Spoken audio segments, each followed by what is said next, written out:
Welcome, ladies and gentlemen. Hi, how are you all doing? Welcome back to our channel. We're happy to have you be here. Unlike last time, we're not just going to be playing a game. This is actually something that I've kind of thought would be fun to do because there are a lot of people that are interested in our life, our marriage, how we got together, all that stuff that haven't been able to be along for the ride, partly because I'm from America, you're from Rwanda, but you live in Kenya. Kenya. And so there are people all around that aren't able to be here or weren't able to be at our wedding and aren't able to be regular parts of our life that are interested. And this hopefully will give people an opportunity to get a little bit more insight into what's going on in our lives. Yes, sure, yeah. And it's all good, right? Yeah, so... No challenges? No. That is what we call a lie. At least they have challenges, and we'll get into those. Obviously being married while living separately was a huge challenge. Long distance relationships are tough, but it makes it even more difficult when you have to spend thousands of dollars to be able to visit one another. Yeah, true, yeah, sure. That one is really a challenge already. And but we thank God, yeah, for the provision.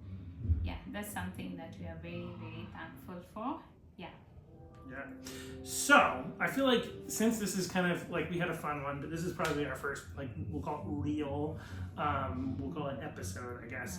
I thought it might be a good idea to talk about like what it was like, kind of how did we even come together? I mean, I live in Maine, had never been off of the North American continent. You live here in East Africa and have never been outside of the countries of previously, the countries of Rwanda, Uganda, and Kenya. How in the world did we even meet? An online dating app, right? Yeah, no. You see that? No. No. But I can say it is just miracles, God's miracles that we are able to meet.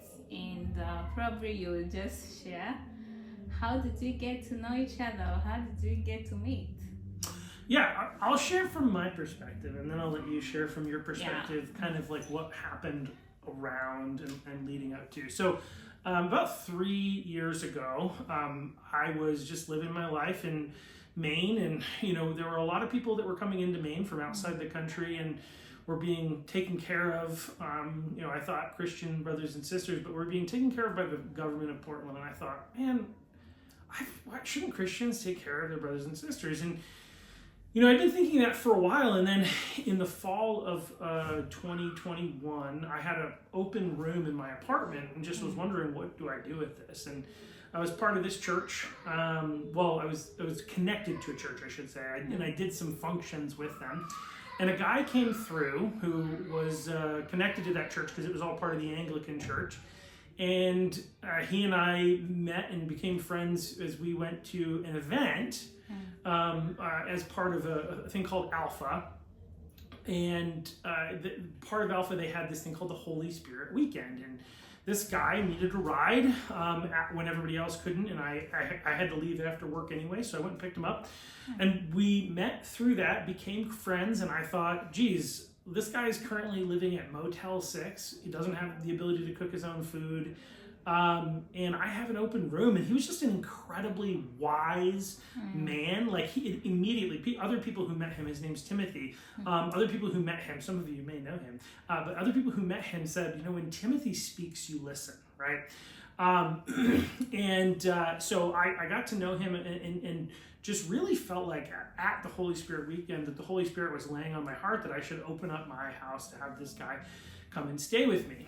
On the way home, or maybe even before the way home, I mentioned it to him and he came and stayed with me. And a number of things happened as a result of that. If you don't like that I'm in politics, or you do like that I'm in politics, you can blame Timothy because he was actually instrumental in that, because he came and stayed with me for 2 weeks and talked, and we talked about a lot of things, just life. And he was new to America at the time, and knowing his African Christian background and knowing what was going on in the world and politics in America, I felt like it was important just to kind of let him know some things so that he was aware, And so these led into deeper and deeper conversations, and me saying, this is what the left thinks, this is what the right thinks, this is what I think.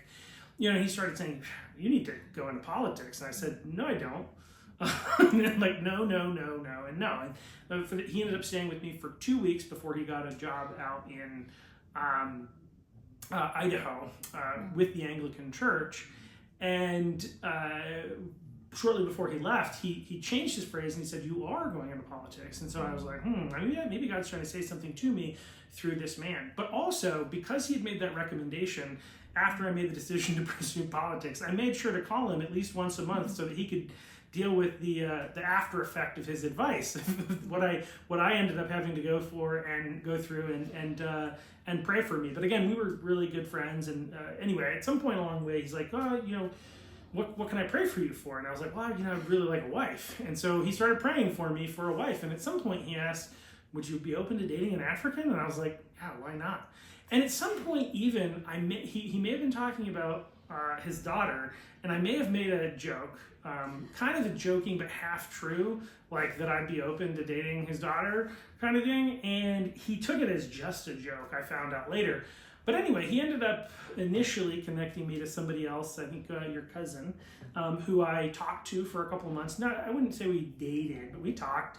And then that fizzled. And then I ended up dating a girl from Jamaica who, after a little while, I realized, geez, this probably just isn't the right fit. An amazing woman, but just we weren't on the same path, if that makes sense. We didn't have the right fit, I guess. We weren't the right fit for each other. And I was sharing that with Timothy. And he was clearly, I couldn't see his face, it was just a call, right? But he was clearly upset, like not in an angry way, but he was just like very much like, yeah, that girl is not for you. And the next morning he texted me and said, yes, I'm glad that you stopped dating that girl because she is definitely not for you. And I was like, okay, well, geez, he really is not in favor of that for me. And so a week later, he ends up texting me, and he tried to do a call, but my busy schedule, his busy schedule, we couldn't work it out. And he said, my wife made the recommendation that you should talk to our daughter, who is in Kenya still. If that's something that you're interested in, I can provide her phone number. And I said, whew, and like, I just like, that's a big thing to have somebody that, first of all, I already highly respect. I think he's an incredible man of God and just man in general. To be able to say to me, like, I would be interested in having you, if you want to date my daughter. And I thought, whew, let me take a week and pray about it before I do that, because, this friendship is really important to me, and I don't want to harm that in any way and just rush into something because I'm, older, 39 at the time, and single, and hoping to meet somebody someday. And so I ended up, spending time. I told him I thanked him a lot, and I spent a week thinking and praying about it. And when the week mark hit, I sent a text. Yeah, and then the next day we started talking, and so that's kind of like how we got to the point of having our first conversation. What was it like for you? It's probably much shorter in a lot of ways, but yeah. Oh yeah, so yeah, so my story, or how, yeah. So what happened is that way 2021, I think that's when you welcomed my dad in your home, in your house. And so what happened is that he, my father will just share with the family what is going on in his life, and so he told us that somebody, an angel, opened doors for him to stay in his house. And he's like, his name is, I couldn't remember. I remember it was at night. So he would say, pray for this man because he even like engaged into politics. So pray for him. Anyway, so you guys, me, I was like, okay, we will pray as a family together, and we mentioned his name. He even this time he sent like a picture. I think he sent me a picture to me and mom, and so I had it. I had the picture in my gallery, but yeah, it was just this good man who welcomed my father in his home. So anyway, what happened is that late 2023, yeah, so later in 2023 when I was just from a heartbreak, guys. January, I remember I was just from a heartbreak, and honestly, I was at that point whereby I was saying I'm done with dating. There's no good men out here, and I'm here. I've been trying really hard to be loyal, something like that. So what happened is, during when I was just done with the relationship, the breakup, I sat down, guys, and I cried. I poured unto God, I cried unto God, and I totally committed everything to Him, telling how deeply I was hurt. And guys, yeah, I let His will to take over, God's will to take over. And guys, yeah, through prayer, through fasting, because I was just done. I wanted like something new for my life, and God opened doors. So now, let me now come back.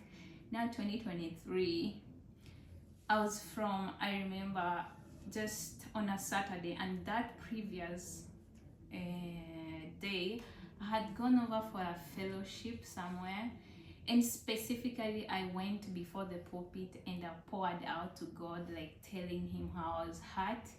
And I was very keen to tell Him of what I wanted deeply in my heart. And I wanted a husband, guys, a good man who is going to take good care of me, who is going to love me just the way I had my own values, or yeah, whatever I wanted in a man.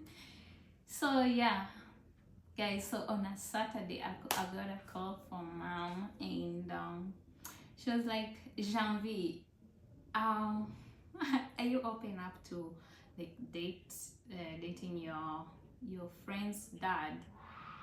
Your dad's friend, guys, English for the relatives. So I said, remember, guys, I was just from a heartbreak, and I was like, I'm done. But I opened up. I said, I'm good, I'm open, you never know. But I wasn't like being open up so that because it's my father's friend that I'm going to date him. Guys, I was very strict on that. So I was like, it's okay. And she was like, do you know who the person is? Like, who is the person? Is the person who opened doors for your dad. He welcomed him in his home. I couldn't remember specific his name, but guys, I had a picture. I went to retrieve the picture in the gallery, and I was like, oh, so this is him. Guys, I also I also took time to pray over it. Was this something from God? Was this His will? And yeah, so this time you called. Yeah, so I texted on a Saturday for me, and then you texted back agreeing that we would talk on the next day, which was the Sunday. We had our first conversation ever on May 28th, 2023. Yeah, 2023. Yeah, it was on, I remember very well, it was mom's and dad's anniversary, wedding anniversary, and also it was a Pentecostal day, so it's something very beautiful that I can remember about that day. So, yeah, guys, and when he called me, the first conversation, he was like, let's open, let's... I started out really well as what you're saying. I was like, let's address the elephant in the room. I was like, which elephant? Okay, back in my mind, I was like, which elephant? So I was like, okay, fine. I was like, who starts a conversation in that manner? Like, I was already pissed off, by the way. I was like, ooh. But as the conversation was going on, I found out to be like, this guy, guys. This is what I needed in a man. Like those qualities, the three of them that I was particularly looking for in a man. What are they? You gotta tell them. You can't just say those three qualities. Like, what three qualities? Let me just tell you one. Just God-fearing. The rest I will tell you next time. Okay, there are more qualities. I have more than one quality, by the way. Just for those of you out there who are wondering. So, I mean, and for me, like, I was started out, and when let's address the elephant in the room, I felt like, I remember watching a Dave Chappelle skit from the Dave Chappelle show where black people are talking about the word awkward, and they say awkward is just a word that white people use to describe just about any situation. And so for me, being white, I feel awkward. But like the reality is like I thought that it was a bit of an awkward thing that we were talking as a result of like a connection through her dad, and I felt like it was worth like highlighting that and being like, look, so this is how we came to be here. Obviously not any kind of arranged situation, but we did connect through her dad, which consequently is somebody that both of us really value and respect. Which plays out a lot in the rest of the story. But I wanted to kind of address that and be like, this is how we're connected. But I'm here because I'm looking for a wife. I want somebody who loves Jesus and wants to glorify him with their life, and that I can enjoy the personality and I mean, she hit all three of my things. She actually, after I said let's address the elephant in the room, she went off on this. Hi, my name is Janvi Kajina. Did I do it right? I don't know. I always get it wrong. Ndizeye. Did I do that wrong as well? See, English is my language. These others are not. Anyway, so she said that that's what her name was, and then she kind of went on like these are the things that are important and value and are important to her, and she values, and she had everything on my list of what I'm looking for in a wife. In one of the most important things in a relationship is communication, and that was one of the things that she's like. And I've had girls that I was interested in that I dated that either didn't respond when I messaged them, or their response was just so limited that it was basically not a response. Like, how's your day? Good. All right, well, that's called a conversation killer. And so, like, with her, she was like, no, conversation is so important. And, obviously there are going to be reasons why we might not be able to communicate at certain times, but in general, we should be in communication. I was like, oh, that sounds great. That's so incredible compared to my past two people that I've been talking to, and even others before that. And so, I was really excited by that. And she apparently had a picture of me, but then she pretended that she didn't and asked for pictures of me. So I sent pictures, and I was like, well, But it was blurry. The one I had, it was blurry. Okay, and then it was way back in 2021. So you kind of probably looked different. That's why I needed like a clear picture of him.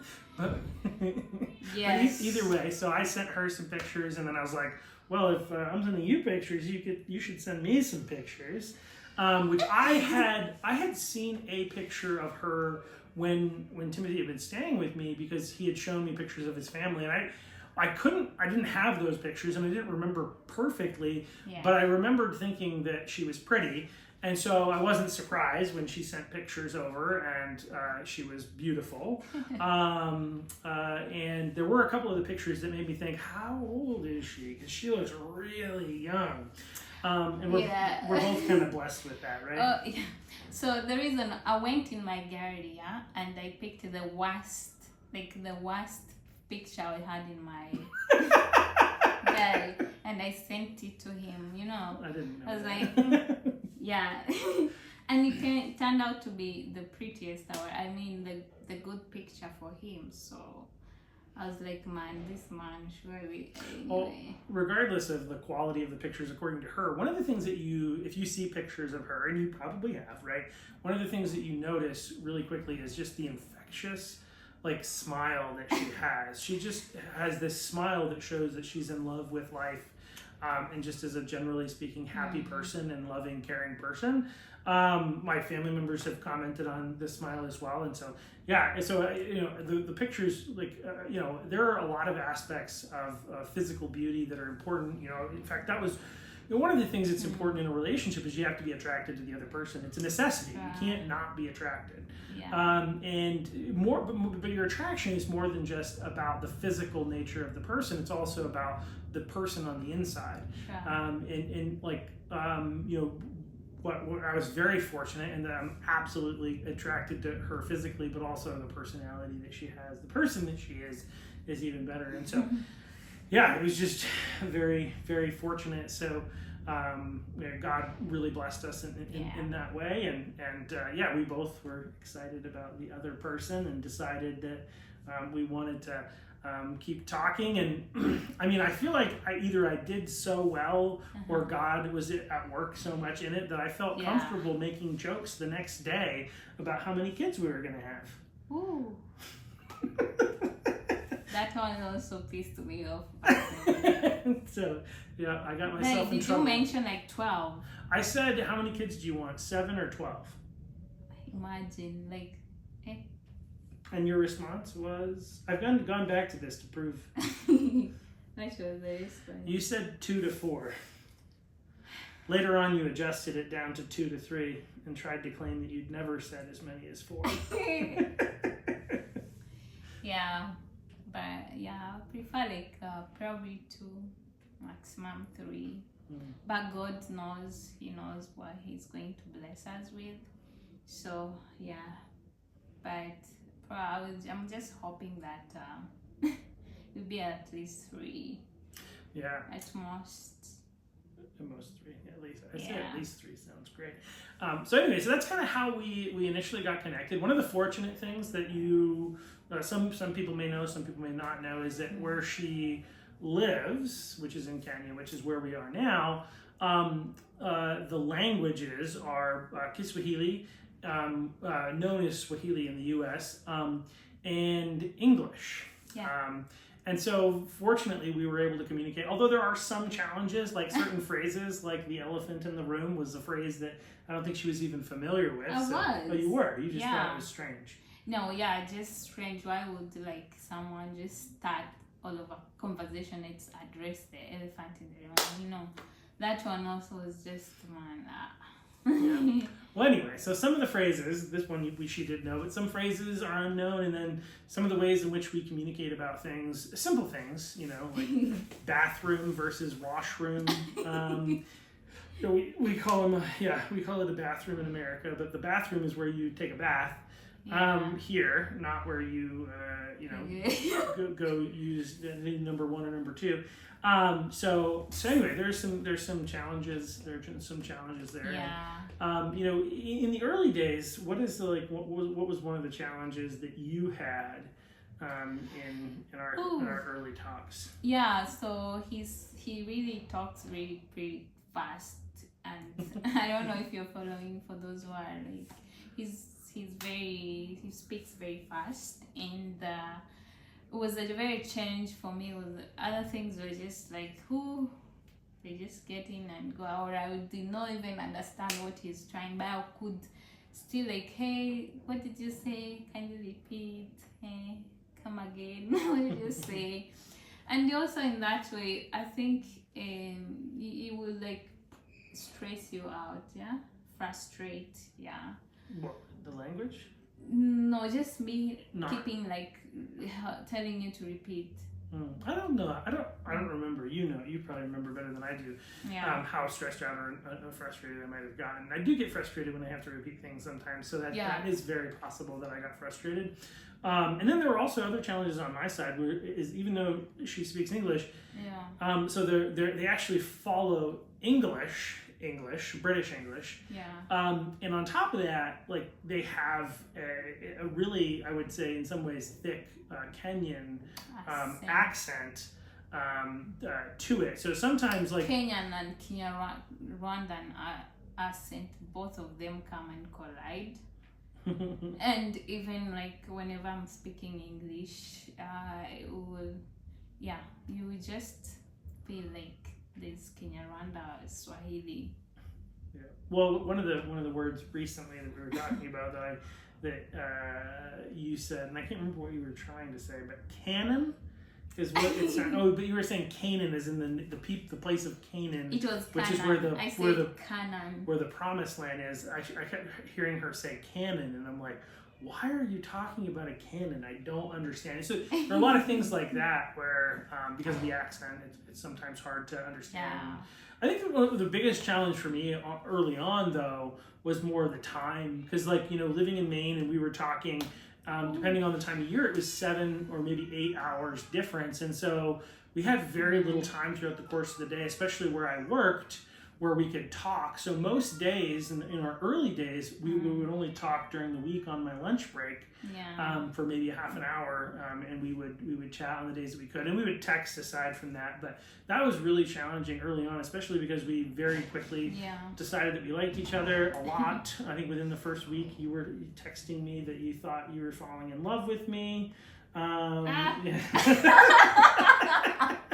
I found myself saying the same thing. You know, it was surprising. I didn't think about it until after she had said it, and I was like, yeah, that's happening here too. This is weird, really quick. So was I the one, the first person you were the first one. Yeah, you said that first, and so you know, within a week, I decided. I think he said like, I think I'm falling. Yeah, I'm falling in love with you. Yeah, that's what it was. Yeah, and so within a week, when I made the decision to come and visit. 2 days later, 9 days into our conversations, I bought a ticket, with not intending to get married while we were here, although that is what eventually happened. Yeah. But just with like, I know I like this girl enough that I need to meet her in person. And we'll see where things go from there. But obviously, as things progressed, as during the lead up, you know, we got more and more to the point where we were convinced, even though we hadn't met each other, and I received a lot of caution from friends about this, even though we hadn't met each other, we knew that the other person, that we were meant for each other, and you know, we eventually planned our marriage, and we'll talk about maybe the wedding and everything involved in that in kind of the next follow-up episode. And even some of the challenges that I think led up to it, because like after we made that decision, were there some hoops that we had to jump through. Basically, you talk about miracles, like, you know, even you talk about us, like, you know, connecting and getting together was a miracle. Us actually successfully getting married in the brief period of time that I was in Kigali in Rwanda is actually another testimony to God and His power, and the fact that this is something, you know, that He was behind. So that's kind of how we got together. You know, hopefully at some point we're gonna talk more about like some of the challenges, because there are a lot of challenges that come up. Not, you know, dating long distance, dating somebody from a different culture that speaks even though she speaks English, their English is like her third language. Yeah. What's your first? Rwanda. And the second is Swahili. Yeah, and so English is her third. And we'll probably have some fun talking about some of the challenges there, but there's challenges related to that. family culture, Yeah. national culture. There are pros and cons about American culture, pros and cons about culture in Africa, and there's a lot of clash. And like when you have two people come together to get married, the Bible says that the son will leave mother and father and become united to the wife, and the two will become one flesh. Yeah. So there's this idea of leaving and cleaving, but there's so much about your old culture, from your parents and wherever you grew up, that you bring with you, and it ends up colliding with the culture that your spouse brings. So not only do we have the white and black, American, African challenges, but there are also all those other challenges that come along with it, while living and kind of being together so far apart and only being able to spend little bits of time, so to speak, here and there. We've been fortunate over the course of the last 8 months or so where we've been together for about 4 of those. Yeah. But it is challenging as we wait, and we can talk more about the visa process, I think, at a later episode as well. But yeah, so that's kind of how we got together, and that was we started talking in May 28th, 2023, which was a year and a half ago. Yes. And then a little bit. Yeah. And here we are. Here we are. We are so thankful to God, and yes, so we are happy, right? Yeah, very happy. I mean, I left my job in order to come visit you for 3 months, and I haven't felt bad about that. I wanted to go back, so you helped me escape from a job that I really needed to leave anyway, I think. So no, we're very happy, very excited to one of the things that I was talking about as we got married, and then it was for the first 8 months that we were married, we were only together for about 3 weeks of those, less than 3 weeks actually. Which is what prompted me to leave my job to come spend some real time with her. But in that period in between my January visit last year and when I came in April, I was having a conversation with a guy from church and sharing that though this is incredibly challenging, I would rather be in this relationship than still be single.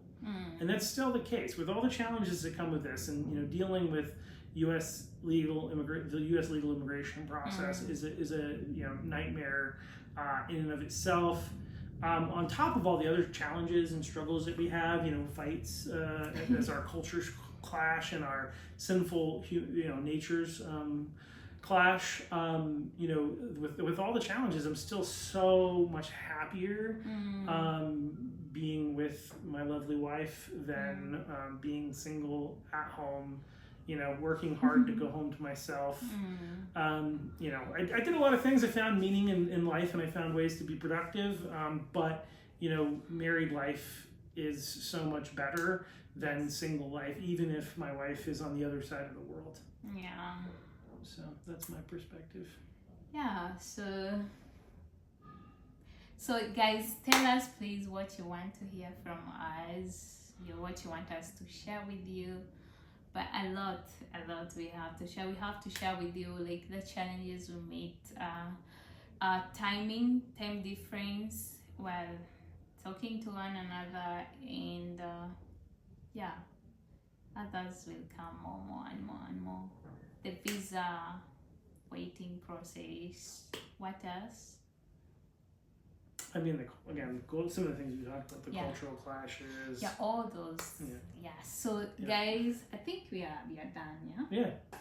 So, guys, thank you so much for watching our videos, and may God bless you all. Keep safe. Au revoir. Bye. Auf Wiedersehen.